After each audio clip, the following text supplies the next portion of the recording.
జై శ్రీరామ్. మనం 21 రోజుల్లో బాలకాండని చదువుకున్నాం. అలాగే 45 రోజులు అయోధ్యకాండ చదువుకున్నాం. ఇప్పుడు ఎన్ని రోజులు పడుతుందో తెలియదు, కానీ ఇప్పుడు మనం ఈరోజు అరణ్యకాండలోకి ప్రవేశిస్తున్నాం. అయోధ్యకాండ మొత్తం అయోధ్య చుట్టూ తిరిగింది.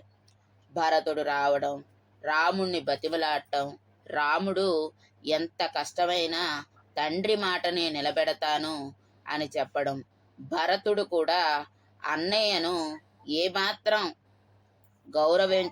ఉండకుండా లేడు, గౌరవించాడు. నీ పాదుకలతో నేను రాజ్య పరిపాలన చేస్తాను అని చెప్పి ఆయనకు బంగారు పాదుకలు ఇచ్చి, ఒకసారి తొడుక్కో అన్నయ్య, నువ్వు తొడుక్కుని తీస్తే ఆ బంగారు పాదుకల్ని నేను అయోధ్య దగ్గర నంది గ్రామం నుండే రాజ్య పరిపాలన చేస్తాను అని చెప్పి భరతుడు రాముడికి చెప్పాడు. దాన్ని మునులందరూ, గురువులందరూ, మంత్రులందరూ కూడా మెచ్చుకున్నారు. ఆ విషయానికి రాముడు తర్వాత అక్కడ మునులందరూ కరుడు అనే రాక్షసుడికి భయపడి పారిపోతుంటే, ఎందుకు మీరందరూ పారిపోతున్నారు, నేను మిమ్మల్ని రక్షిస్తాను అని చెప్పి రాముడు చెబితే, నాయన, అతను రాక్షసుడు, ఇక్కడ మనం ఎక్కువ కాలం ఉండకూడదు, మనం వెళ్ళిపోవాలి అని చెప్పి, ఉంటామని చెప్పినా కూడా నేను, మా శిష్యులు ఎవరూ ఉండలేదు, నన్ను కూడా వచ్చేయమన్నారు అని చెప్పి ఒక మునీశ్వరుడు, కులపతి చెప్పాడు. కులపతి అంటే ఎవరంటే అక్కడ నివసించే మునులందరికీ పెద్దవాడు, గురువు. ఆయన మాట కూడా కాదనుకుని అందరూ భయంతో ఆ చిత్రకూట పర్వతం దగ్గర నుంచి అరణ్యాల్లోకి కొంచెం దూరంగా వెళ్ళిపోవడం జరిగింది. వాళ్లతో పాటే శ్రీరాముడు కూడా సీతాదేవితోటి, లక్ష్మణునితోటి బయలుదేరడం జరిగింది. ఆ బయలుదేరే క్రమంలోనే అత్రి మహర్షి ఆశ్రమానికి చేరుకున్నారు అని చదువుకున్నాం. అత్రి మహర్షి, అనసూయాదేవి ఆశీస్సులు తీసుకొని వాళ్ళు అరణ్యానికి బయలుదేరారు. ప్రస్తుతం మనం ఆ ఘట్టం దగ్గర అరణ్యకాండలోకి ప్రవేశిస్తున్నాం. అంతకు ముందు నేను చెప్పాను, దండకము అనే అరణ్యానికి రాముడు వెళ్ళాడు. ఆ దండకము అనే అరణ్యానికి ఆ దండకము అనే పేరు ఎందుకు వచ్చిందో కూడా నేను అంతకు ముందు వీడియోస్లో చెప్పాను, ఒకసారి వెళ్ళి వినండి. శ్రీ సీతారామాభ్యాం నమః. శ్రీమద్ రామాయణము అరణ్యకాండము మొదటి సర్గము. సీతారామ లక్ష్మణులు దండకారణ్యమునందలి మునుల ఆశ్రమమున ప్రవేశించుట, మునులు వారికి అతిథి సత్కారములను గావించుట. తిరుగులేని మహావీరుడు, ధైర్యశాలి అయిన శ్రీరాముడు సామాన్యులు అడుగిటకు అసాధ్యమైన దండకారణ్యమున ప్రవేశించెను. అచట ఆయనకు అనేక తాపసాశ్రమములు కనబడెను. అచట దర్భలు, నారచీరలు కనవచ్చుచుండెను. అచటి తాపసులెల్లరును వేద పఠనములను గావించుచుండుట చేత, వారి దివ్యోపాసనల ప్రభావము చేత బ్రహ్మ తేజోమయమయ్యున్న ఆ ఆశ్రమ ప్రదేశమంతయు మందేహాది రాక్షసులకు మధ్యాహ్న సమయమున సూర్యమండలము వలె రాక్షసులకు దుర్నిరీక్ష్యమై ఉండెను. ఆ ఆశ్రమ సముదాయము సకల ప్రాణులకు సురక్షితమైన నివాస భూమి. ఆ ఆశ్రమ ప్రాంగణములన్నీయును స్వచ్ఛముగా ఉండును. ఆ ప్రాంతమునందంతటను మృగములు ప్రశాంతముగా జీవించుచుండెను. కలకల రావములనర్చు పక్షుల గుంపులు చెట్ల కొమ్మలపై హాయిగా మసలుకొనుచుండెను. పవిత్రమైన ఆ ప్రదేశమున అప్సరసలు దైవ సేవలో భాగముగా ప్రతి దినము నృత్యములనర్చుచుండిరి. అచటి అగ్నిహోత్ర గృహములు అతి విశాలములు. అవి అన్నియును సృక్కులు, స్రువములు, యజ్ఞపాత్రలు, మృగ చర్మములు, దర్భలు, దర్భాసనములు, వివిధములగు సమిధలు, జలములతో నిండిన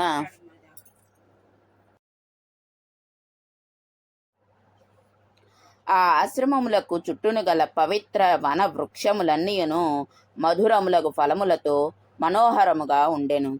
ఆ ఆశ్రమ సమూహము భూత బలుల చేతను వైశ్వదేవాది హోమముల వలను పునీతమైనది. అది వేద ఘోషలతో ప్రతిధ్వనించుచుండెను. కమల శోభలతో కలకలలాడుచుండెడి సరస్సులతోడ వన పుష్పములతోడ చూడముచ్చట గొలుపుచుండెను. అచటి మునులెల్లరును వృద్ధులు జితేంద్రియులు వారు నారచీరలను జింక చర్మములను ధరించుచుందురు. కందమూల ఫలములే వారి ఆహారము. వారు సూర్య భగవానుని వలె అగ్నిదేవుని వలె దివ్య తేజస్సులతో విలసిల్లుచుందురు. ఆ ఆశ్రమ ప్రదేశమునందలి మహర్షులందరూ నియమితాహారులు, పవిత్ర జీవనులు. అచట యజ్ఞ కార్యకలాపములు జరుగుచున్నప్పుడు చేసెడి వేద మంత్ర పఠనములు మారుమ్రోగుచుండును. అందువలన అది బ్రహ్మలోక తుల్యముగా ఖ్యాతి వహించెను. అందలి బ్రాహ్మణోత్తములు అందరును సత్పురుషులు, బ్రహ్మజ్ఞానులు. మిగుల తేజోమూర్తియు కళ్యాణగుణ సంపన్నుడైన శ్రీరాముడు ఆ తాపసాశ్రమముల సముదాయమును చూచి అల్లెత్రాడును ధనస్సు నుండి వేరు చేసెను. పిమ్మట వారు మునులను సమీపించిరి.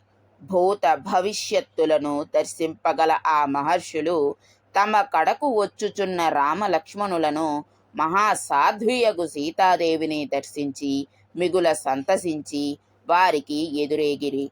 ధర్మ నిరతులు, తపోవ్రత దీక్షలోనున్నవారు, త్రికాలజ్ఞులు అయిన ఆ మహర్షులు ఉదయించుచున్న చంద్రుని వలె ఆహ్లాదకరుడైన శ్రీరామచంద్రుని, లక్ష్మణుని, ఉత్తమురాలగు సీతాదేవిని దర్శించి మంగళాశాసనములతో వారికి స్వాగతము పలికిరి. వనవాసులైన ఆ మునులు శ్రీరాముని శరీర సౌందర్యమును, సౌకుమార్యమును, లావణ్య వైభవమును ఆశ్చర్యచకితులై దర్శించిరి. ఆశ్చర్యమును గొలుపునట్టి అద్భుత సౌందర్యమూర్తులైన ఆ సీతారామ లక్ష్మణులను తాపసులు దేవతల వలె కనురెప్పలార్పక తదేక దృష్టితో చూచిరి. మహాత్ములైన ఆ మునులు సమస్త ప్రాణులకు హితమును చేకూర్చునట్టి శ్రీరాముని ఆ ఆశ్రమ సముదాయమునందలి ఒక పర్ణశాలయందు అతిథి మర్యాదలతో నివసింపజేసిరి. ధర్మాచార పరాయణులు, అగ్నివలే తేజోమూర్తులు, మహాత్ములైన ఆ మునీశ్వరులు విద్యుక్తముగా అర్ఘ్య పాద్యాదులతో శ్రీరాముని సత్కరించిరి. పిమ్మట ధర్మజ్ఞులైన ఆ మునులు మహాత్ముడైన శ్రీరామునకు వనములలో లభించడి కందమూల ఫలములను, పుష్పములను సమర్పించి, ఓ ప్రభు, ఈ ఆశ్రమము మీదే అని నివేదించుచు అంజలి ఘటించి ఇట్లు నుడివిరి. స్వామి, నీవు వర్ణాశ్రమాది సమస్త ధర్మములను పరిరక్షించువాడవు. ఆర్తులైన మునులందరికీ శరణ్యుడవగు శరణ్యుడవుగా ఖ్యాతికెక్కినవాడవు.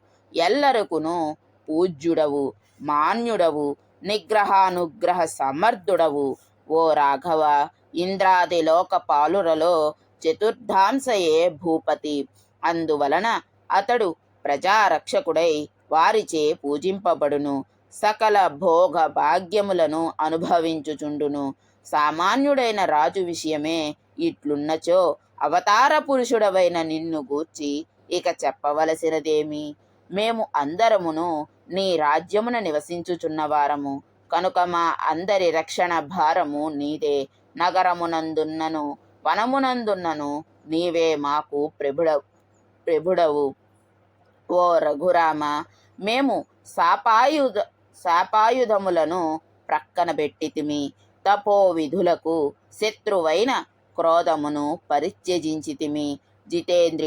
జితేంద్రియులము, తపస్సులే మా సంపదలు కనుక గర్భస్థ శిశువును తల్లివలే అనుక్షణము మమ్ము నీవే కాపాడవలెను. ఇట్లు పలికిన పిమ్మట ఆ మునీశ్వరులు అచటి వనములలో ప్రాప్తించటి పుష్పములను, కందమూల ఫలములను, వివిధములకు ఇతర ఆహార పదార్థములను సమర్పించి సీతారామ లక్ష్మణులకు అతిథి మర్యాదలను నెరిపిరి. అగ్నివలే తేజస్సంపన్నులు, న్యాయ ప్రవర్తనులైన తదితర మునులు సిద్ధులు ఆ శ్రీరామచంద్ర ప్రభువును తమ సేవలతో సంతుష్టుని గావించిరి. రెండవ సర్గము. సీతారామ లక్ష్మణులకు దారిలో విరాధుడను రాక్షసుడు తారసపడుట, అతడు సీతాదేవిని లాగుకొనుట, శ్రీరాముడు పరితపించుట, లక్ష్మణుడు ధైర్యము చెప్పుట. వాళ్ళు వెళ్ళింది అరణ్యాలకి. ఆ మునీశ్వరుడు ఏం చెప్పాడు? ఇక్కడ రాక్షసులుంటారు అని చెప్పాడు. వాళ్ళకి మొట్టమొదటగా ఎదురైన రాక్షసుడు ఎవరయ్యా అంటే ఆయన పేరే విరాధుడు. ఆ రాక్షసుడు అసలు ఏం చేశాడు అనే కథా విశేషాన్ని ఇప్పుడు మనం చదువుకుందాం. మునీశ్వరులు సిద్ధులు భక్తిపూర్వకముగా సమర్పించిన అతిథి సత్కారములను స్వీకరించిన పిమ్మట శ్రీరాముడు ఆ రాత్రి అచట గడిపి సూర్యోదయ సమయమున స్నానాధికములను ముగించుకొనెను. పిదప ఆ ప్రభువు మునీశ్వరులందరినీ వీడ్కొని సీతా లక్ష్మణులతో గూడి వనములలో ముందునకు సాగెను. ఆ వన మధ్య ప్రదేశము అంతయును వివిధములగు మృగముల గుంపులతో నిండియుండెను. అందు పెద్ద పులులు తోడేళ్లు సంచరించుచుండెను. అచటి వృక్షములన్నీయును ధ్వంసమై ఉండెను. తీగల పొదలన్నీయును పాడుబడి ఉండెను. ఎచ్చటను సరస్సులే కనిపింపకుండెను. ఆకాశమున ఎగురుచున్న పక్షులు సైతము బిక్కు బిక్కుమనుచు ఎట్టి శబ్దములను చేయకుండెను. కీచురాళ్ల రొదలు మాత్రము కర్ణ కఠోరముగా వినపడుచుండెను. సీతారామ లక్ష్మణులు అట్టి భయంకర ప్రదేశమును చూచిరి. శ్రీరాముడు సీతా లక్ష్మణులతో గూడి భయంకర మృగముల సంచరించెడి ఆ వనమునందు పర్వతాకారుడైన ఒక రాక్షసుని చూచెను. అతని కంఠధ్వని భయంకరమైనది. అతడు లోతైన కన్నులతో మిగులు పెద్దదియగు నోటితో వికృతాకారముతో భయంకరముగా ఉండెను. అతని పొట్ట ఎగుడు దిగుడుగా ఉండెను. మాంసఖండములతో రక్తముతో అతని శరీరము రోత పుట్టించుచుండెను. అవయవములు అన్నీయును హెచ్చు తగ్గులుగా ఉండెను. మిక్కిలి పొడవైన అతని శరీరము వికృతముగా నుండి భయమును గొల్పుచుండెను. అతడు పులితోలు కప్పుకొని ఉండెను. ఆ పులితోలు మాంసయుతమై నెత్తురోడుచుండెను. అతడు మృత్యుదేవత వలె నోరు తెరిచి సకల ప్రాణులకును భీతి గొల్పుచుండెను. 3 సింహములను, 4 పులులను, 2 తోడేళ్లను, 10 చుక్కల లేళ్లను, దంతములు గలిగి క్రొవ్వుతో కూడియున్న ఒక పెద్ద ఏనుగు తలను ఇనుప శూలమునకు గుచ్చుకొని అతడు భయంకరముగా అరుచుచుండెను. ఆ రాక్షసుడు రామలక్ష్మణులను జనకుని కూతురుకు సీతాదేవిని చూచి క్రుద్ధుడై ప్రళయకాలమునందు మృత్యుదేవత ప్రాణులపై వలె వారిపై విరుచుకుపడెను. వాని వేగమునకు భూమి దద్దరిల్లెను. అతడు భీకర నాదములను చేయుచు సీతాదేవి నడుమును పట్టుకుని కొంత దూరము వెళ్ళి అచట నిలిచి వారితో ఇట్లనెను. ఓ పాపాత్ములారా, మీరు మునుల వలె జటా వల్కలములను దాల్చి ధనుర్బాణములను ఖడ్గములను ధరించి ఉన్నారు. పైగా ఒక స్త్రీని వెంట నిడుకొని ఉన్నారు. ఆయువు మూడియే మీరు ఈ దండకారణ్యమున ప్రవేశించినట్లున్నారు. మీరు తాపసులుగా ఉండి ఒక స్త్రీతో నివసించుచున్నారేలా? మీ అధర్మ ప్రవర్తన మునుల పద్ధతికి విరుద్ధముగాదా? ఇంతకును మీరెవరు? నేను విరాధుడను రాక్షసుడను. నిత్యము మునుల మాంసములను భక్షించుచు ఈ కీకరారణ్యమున సాయుధుడనై సంచరించుచుందును. ఈ సుందరి నాకు భార్య కాగలదు. పాపాత్ములైన మిమ్ములను యుద్ధమున చంపి మీ రక్తమును త్రాగెదను. దుర్మార్గుడైన ఆ విరాధుడు ఈ విధముగా పలుకుచుండగా అతని ఉన్మత్త ప్రలాపనలను విని జనకుని కూతురైన సీతాదేవి భయముతో సుడిగాలికి దెబ్బతినిన అరటి చెట్టు వలె మిగుల వణికిపోయెను. అంతట శ్రీరాముడు విరాధుని చేతికి చిక్కియున్న సుకుమారి అయిన ఆ సీతాదేవిని చూచి చిన్నబోయిన ముఖము గలవాడై లక్ష్మణునితో ఇట్లు నుడివెను. నాయన లక్ష్మణ, జనక మహారాజు కూతురు, నా భార్యయు అయిన సీతాదేవి మిగుల ఉత్తమురాలు.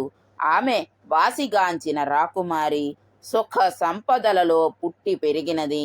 అయ్యో, అట్టి సాధ్వి విరాధుని చేతికి చిక్కియున్నది సుమా. లక్ష్మణ, మనము అడవులలో ఇడుముల పాలగుటయే నా పినతల్లి అయిన కైకేయికి ఇష్టమై ఉండవచ్చును. అందువలననే ఆమె వరము సాకుతో నా వనవాసమును కోరినది. తన కుమారునకు రాజ్యమును కట్టబెట్టుటతో మాత్రమే తృప్తి చెందక దూరదృష్టి గల ఆమె తన సుతిని రాజ్యాధికారము నిష్కంటకము చేయుటకై సకల ప్రాణులకును హితమునే గూర్చునట్టి నన్ను అడవుల పాలు చేసినది. ఇప్పుడు ఆమె కోరిక నిజముగా నెరవేరినట్లయినది. ఓ సౌమిత్రి, నాకు రాజ్యాధికారము చేతికి రానందులకు దుఃఖము లేదు. పితృవియోగము మాత్రము నా మనస్సును కుదిపివేసినది.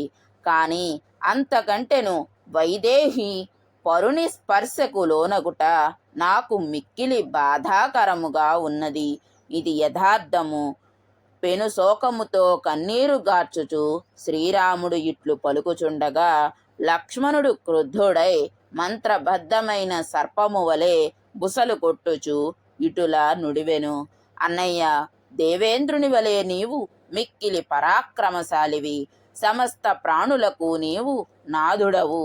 నీ సేవకుడైన నేను నీ ప్రక్కన ఉండగా ఒక అనాథుని వలె నీవు ఇట్లు పరితపించుట ఎందులకు? ఆ రాక్షసుడు చేసిన పనికి నా మనస్సు ఉడికిపోవుచున్నది. ఒకే ఒక్క బాణముతో నేను ఆ విరాధుని ప్రాణములను తీసెదను. అతని రక్తముతో భూమి తన దాహమును తీర్చుకొనును. భరతుడు రాజ్యకాంక్షతో వచ్చుచున్నాడని భ్రమించి లోగడ చిత్రకూటమున నేనతనిపై అజ్ఞానముచే క్రోధము పూనితిని. కాని ఇంద్రుడు పర్వతముపై వజ్రాయుధమును ప్రయోగించినట్లు నేను ఆ క్రోధావేశమును ఇప్పుడు ఈ దుష్ట విరాధునిపై కృమ్మరించెదను. శ్రీరామ, నేను భుజ బలముతో ధనస్సును సంధించి విడిచిన బాణము క్షణములో ఈ దుష్టుని హృదయమును చీల్చును. దానితో ఇతని శరీరము నుండి ప్రాణములు ఎగిరిపోవును. ఫలితముగా ఇతడు గిరగిరా తిరుగుచు మట్టిగరుచును. 3వ సర్గము. శ్రీరామునకును విరాధునకును మధ్య వాగ్వివాదములు. రామ లక్ష్మణులు విరాధునిపై దెబ్బతీయుట, ఆ రాక్షసుడు వారిని తన భుజములపై మోసుకొని పోవుట. శుభ లక్షణ సంపన్నుడైన లక్ష్మణుడు అన్నతో ఇట్లు పలికిన పిమ్మట దరహాసము చేయుచు ఆ రాక్షసునితో, నీవు ఎవరు? ఈ వనమున చేరి ఏల సంచరించుచుంటివి అని ప్రశ్నించెను. ఆ విరాధుడు వనము ప్రతిధ్వనించునట్లుగా మరలా ఇట్లు నుడివెను. ఓరి, ఇంతకును నన్ను ప్రశ్నించుచున్న మీరెవరు? ఎక్కడికి వెళ్ళుచున్నారు? భయంకరమైన ముఖము గల ఆ రాక్షసుడు ఇట్లు ప్రశ్నింపగా మిగుల పరాక్రమశాలి అయిన ఆ రఘురాముడు తమ ఇక్ష్వాకు వంశమును గూర్చి అతనికి తెలిపెను. మేము క్షత్రియులము, సచ్చరిత్ర గలవారము.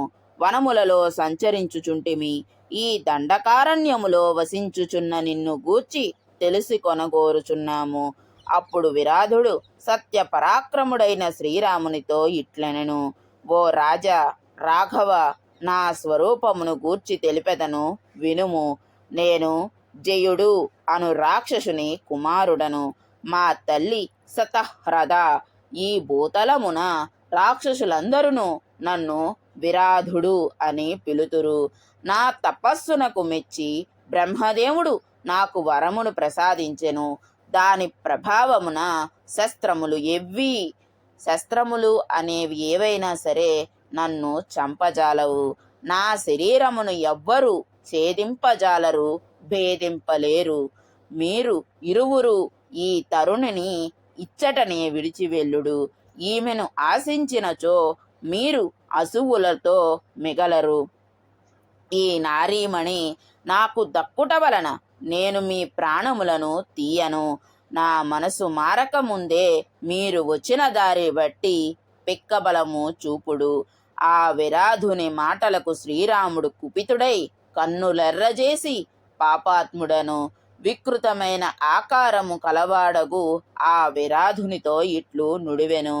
ఛీ క్షుద్రుడా, ఒక సద్వంశ స్త్రీని కోరుకొనుట నీ హీన లక్షణమునకు నిదర్శనము. దీనిని బట్టి నిజముగా నీ చావును నీవే కోరుకొనుచున్నావు. క్షణమాగుము, యుద్ధమున నా చేతిలో నీకు చావు తప్పదు. ఇక నా నుండి నీవు ప్రాణములతో తప్పించుకొని పోలేవు. అంతట శ్రీరాముడు ధనస్సును ఎక్కుపెట్టి నిశితమైన బాణములను ఆ రాక్షసునిపై ప్రయోగించెను. ఇంకను బంగారపు పిడుగులు గల 7 బాణములను ధనస్సును సంధించి వదిలెను. అవి గరుత్మంతుని వలె వాయువు వలె మహావేగముతో సాగిపోయెను. అగ్నితుల్యములైన ఆ బాణములు నెమలి ఈకలను చుట్టుకొనియున్న ఆ విరాధుని శరీరమును చీల్చుకొని రక్తసిక్తములై నేలపై పడిపోయినవి. అంతట రాముని బాణములచే కొట్టబడిన ఆ రాక్షసుడు సీతాదేవిని అచటనే ఉంచి కోపావేశముతో ఊగిపోవుచు రామలక్ష్మణుల మీద విరచుకొని పడెను.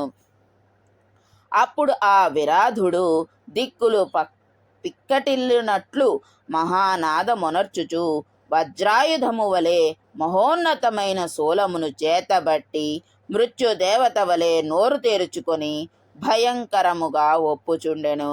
అప్పుడు రామలక్ష్మణులు ప్రళయకాలమునందలి మృత్యుదేవతల వలెనున్న రాక్షసుడకు ఆ విరాధునిపై నిప్పులు గ్రక్కుచున్న బాణములను వర్షించిరి. అంతట భయంకరమైన ఆకారుడైన ఆ రాక్షసుడు వికటాట్టహాసము చేసి ఆవులించుచు ఒళ్ళు విరుచుకొని అచట ఉండిపోయెను. అతడట్లు చేయగా ఆ సోదరులు వేసిన వేగము గల బాణములు అతని శరీరము నుండి నేలపై రాలెను. ఆ బాణములు తగిలినను వరదాన ప్రభావముచే రాక్షసుడైన ఆ విరాధుడు తన ప్రాణములను నిలుపుకొని శూలమును చేతబట్టి వారిపై విజృంభించెను. వజ్రాయుధముతో సమానమై ఆకాశమున నిప్పులు గ్రక్కుచున్న ఆ శూలమును ధనుర్ధారులలో మేటి అయిన శ్రీరాముడు 2 బాణములతో ముక్కలు ముక్కలు గావించెను. ఆ రాముని బాణములచే తుత్తినియలైన ఆ శూలము విరాధుని చేతి నుండి వజ్రాయుధముచే ఛేదింపబడిన మేరు పర్వతము యొక్క శిలాఖండముల వలె నేలపై బడెను. పిమ్మట రామలక్ష్మణులు నల్ల త్రాచుల వలె భయంకరమైన పదునైన ఖడ్గములను పైకెత్తి వేగముగా వానిపై లంఘించి బలము కొలది కొట్టిరి. బలమైన ఖడ్గ ప్రహారములకు గురియగుచున్న ఆ విరాధుడు క్రుద్ధుడై నిర్భయముగా ఆ నరశ్రేష్ఠులను తన బాహువులతో బంధించి తీసుకొని పోవుట సిద్ధపడెను. శ్రీరాముడు ఆ రాక్షసుని అభిప్రాయమును గమనించి లక్ష్మణునితో ఇట్లు నుడివెను. ఓ సౌమిత్రి, ఈ రాక్షసుడు ఈ మార్గముననే మనలను చక్కగా మూసుకొని పోయిన పోనిమ్ము. ఏలనన అతడు వెళ్ళడు మార్గముననే మనమును వెళ్ళవలసి ఉన్నది. కనుక అతడు మనలను తన ఇష్టానుసారము తీసుకొని పోనిమ్ము. అనంతరము ఉద్దండుడైన ఆ రాక్షసుడు తన బల పరాక్రమములచే మిగుల బలశాలురైన ఆ రామ లక్ష్మణులను బాలురనువలే తన భుజములపై కూర్చుండబెట్టుకొనెను. అంతట రాక్షసుడైన ఆ విరాధుడు రామలక్ష్మణులను తన భుజములపై చేర్చుకొని ఘోరముగా గర్జించుచు అడవి త్రోవన బయలుదేరెను. పిమ్మట ఆ రాక్షసుడు రామలక్ష్మణులను మూసుకొనుచు మేఘము వలె దట్టమైన ఒక వనమున ప్రవేశించెను. ఆ అరణ్యము నానా విధములైన మహావృక్షములతో నిండియుండెను. అది వివిధాకారములైన పక్షుల గుంపులతో చిత్ర విచిత్రముగా ఉండెను. ఇంకను అది నక్కల తోడను పెద్ద పులులు మొదలగు దుష్ట మృగములతోనూ వ్యాప్తమై ఉండెను. 4వ సర్గము. రామలక్ష్మణులు విరాధుని వధించి అతనికి శాప విముక్తిని కలిగించుట. విరాధుడు ఆ రామలక్ష్మణులను తీసుకొని పోవుచుండగా చూచి చక్కని భుజ సౌందర్యము గల వైదేహి వ్యాకులపాటునకు లోనై తన 2 భుజములను పైకెత్తి బిగ్గరగా గగ్గోలు పెట్టెను. సత్యసంధుడు, ఉత్తమ శీల సంపద గలవాడు, పవిత్రుడైన ఈ నా దశరథ రాముని లక్ష్మణునితో సహా ఈ భయంకర రాక్షసుడు అయ్యో అపహరించుకొని పోవుచున్నాడు. ఇప్పటిదాకా ఆవిడని పట్టుకున్నప్పుడు ఆవిడ భయపడింది.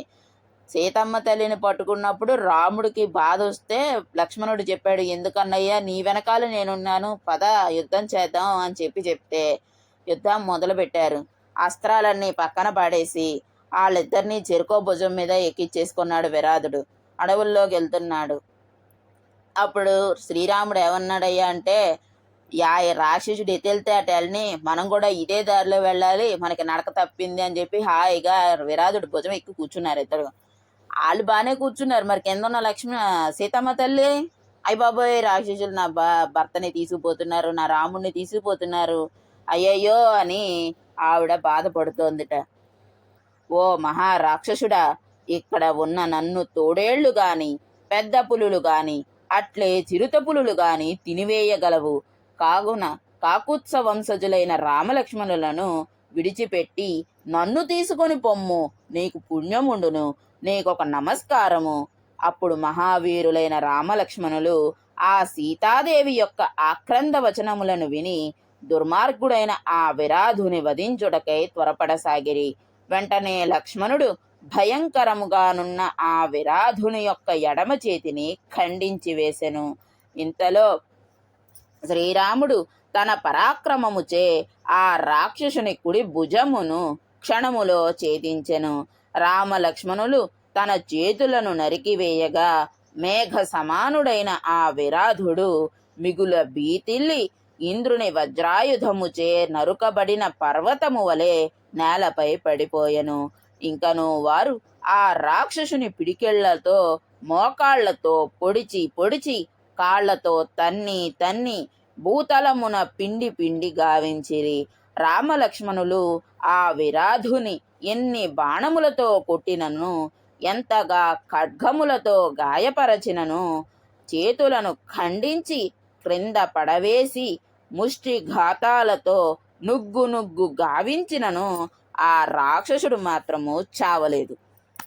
అది ఇంత చేసినా కూడా ఆ రాక్షసుడు చావలేదు. సర్వశక్తిమంతుడు, ఆపదలలో ఆదుకొనువాడు అయిన శ్రీరాముడు పర్వతము వలె మహాకాయుడగు ఆ రాక్షసుడు ఎంతకును చావకుండుటచే అతనిని పదే చూచి లక్ష్మణునితో ఇట్లు నుడివెను. ఓ పురుష శ్రేష్ఠ లక్ష్మణ, ఈ విరాధుడు తపస్సొనర్చి వరములను పొందియున్నాడు. అందువలన యుద్ధమునందు శస్త్రములతో వీనిని జయించుట అసాధ్యము.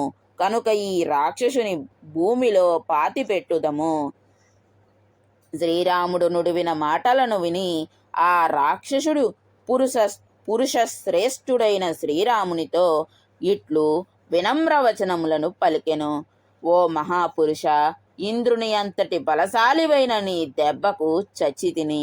నా మోహవశమున ఇంతవరకును నేను నిన్ను గుర్తింపనైతిని. నాయన, నీవు కౌసల్యాదేవి యొక్క నోముల పంటవైన శ్రీరాముడవని ఇప్పుడెరింగితిని. ఈమె మహాసాధ్వి అయిన వైదేహి అని, ఇతడు వాసికెక్కిన లక్ష్మణస్వామి అని నేను తెలుసుకొంటిని. నేను తుంబురుడు అను గంధర్వుడను. కుబేరునిట్టే శాపమునకు గురి అయితిని. తత్ప్రభావమున నేను ఘోరమైన ఈ రాక్షస రూపమును పొందితిని. అప్పుడు నేను పశ్చాత్తాపపడి ఆయనను పరిపరి విధముల వేడుకొంటిని. అంతట కుబేరుడు ప్రసన్నుడై ఇట్లు పలికెను. మహాయశస్వి అయిన దశరథుని పుత్రుడకు శ్రీరాముడు యుద్ధమున నిన్ను వధింపగలడు. అప్పుడు నీవు సస్వరూపమును పొంది స్వర్గమును చేరగలవు అని. ఓ మహాత్మా, పూర్వము ఒకనాడు నేను రంభయను అప్సరసయడి ఆసక్తి గలవాడనై సమయమునకు అనువుగా కుబేరుని సేవలో పాల్గొనుకుంటిని.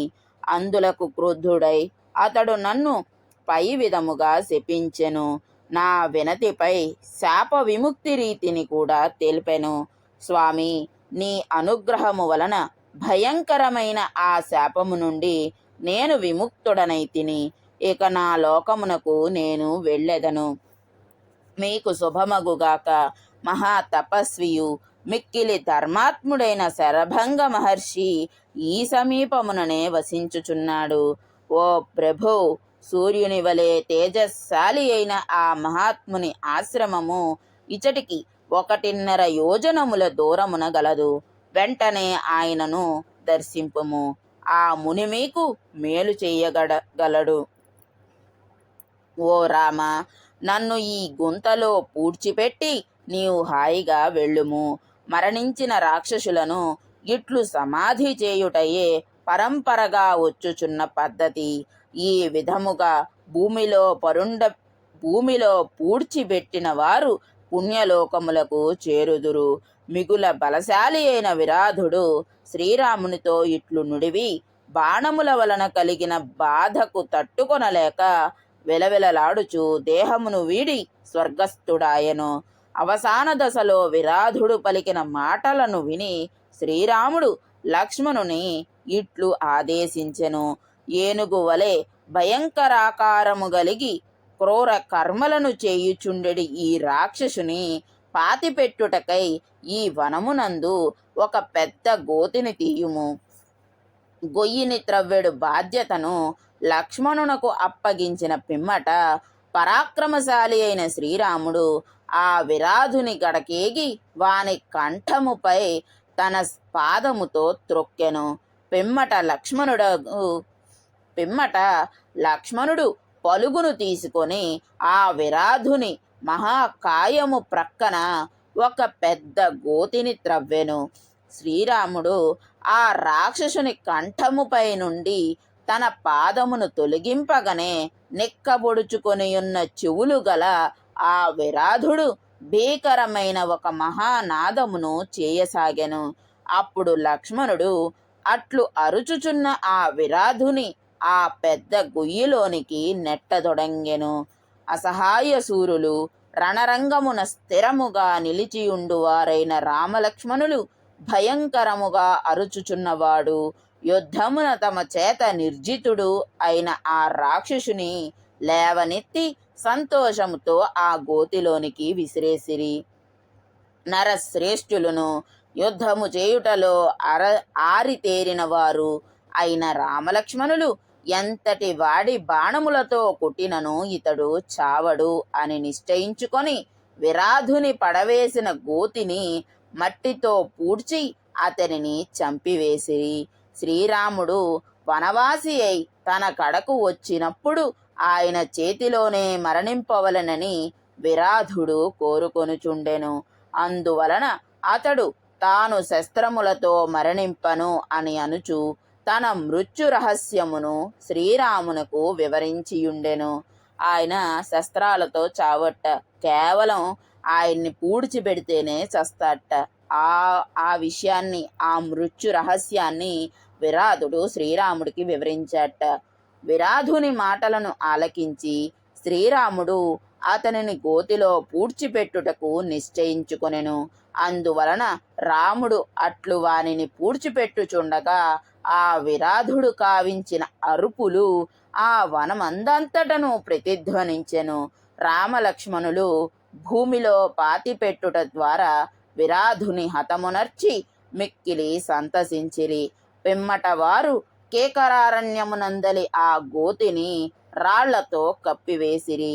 విరాధుని మరణానంతరము ఆ రామలక్ష్మణులు బంగారు వన్నెతో విచిత్రముగానున్న తమ ధనస్సులను చేతబట్టి సీతాదేవిని వెంటనిడుకొని ఆ మహావనమున విహరించుచు ఆకాశమున సూర్య చంద్రుల వలె భాసిల్లిరి. సర్వం శ్రీరామచంద్రమూర్తి పాదారవిందార్పణమస్తు. స్వస్తి.